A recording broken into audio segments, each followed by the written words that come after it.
મોટા સમાચારની વાત કરીએ તો પાલનપુર કલેક્ટર કચેરીને બોમ્બથી ઉડાવી દેવાની ધમકી મળી છે। ધમકી ભર્યો મેલ આવતા કલેક્ટર કચેરીને ખાલી કરી દેવાઈ છે। પાલનપુર કલેક્ટર કચેરી ફેરવાઈ છે પોલીસ છાવણીમાં।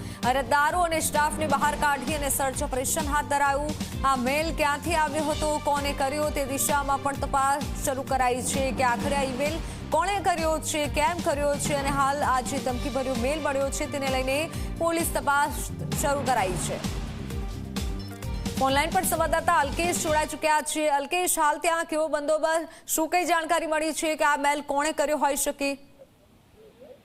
મિત્તમ, પાલનપુર કલેક્ટર કચેરીને બોમ્બથી ઉડાવી દેવાની ધમકી મળી છે અને આ મેલ છે તે કલેક્ટરના ઓફિશિયલ મેલ આઈડી પર કરાયો છે, જેને લઈને કલેક્ટરે તાત્કાલિક જિલ્લા પોલીસ વડાને જાણ કરી દીધી। ત્યારબાદ પોલીસ કાફલો છે તે કલેક્ટર કચેરી પહોંચ્યો હતો અને કલેક્ટર કચેરીનો જે તમામ સ્ટાફ છે તે સ્ટાફને ઓફિસોની બહાર કાઢીને કલેક્ટર કચેરી છે તેને તાળું મારી દેવામાં આવ્યું છે। મહત્વની વાત એ છે કે પોલીસ છાવણીમાં કલેક્ટર કચેરી ફેરવાઈ છે, કોઈ પણ વ્યક્તિને અંદર જવા દેવામાં આવતો નથી। પોલીસ છે તે તપાસ કરી રહી છે। જે રીતે કલેક્ટર કચેરીને બોમ્બથી ઉડાવી દેવાની ધમકી મળી તેને લઈને કલેક્ટર કચેરીની આજુબાજુ જોરાવર પેલેસની આજુબાજુ આવેલી મામલતદાર કચેરી સહિતની અનેક જે સરકારી કચેરીઓ છે તેમને પણ ખાલી કરી દેવામાં આવી છે ને મોટો પોલીસ સ્ટાફ છે તે ખડકી દેવામાં આવ્યો છે। જોકે ક્યાંથી આ ધમકી મળી, કોને મેલ કર્યો તે દિશામાં પોલીસ છે તે હાલ તપાસ કરી રહી છે। મિત્તલ, જી અલ્કેશ, આભાર માહિતી બદલ।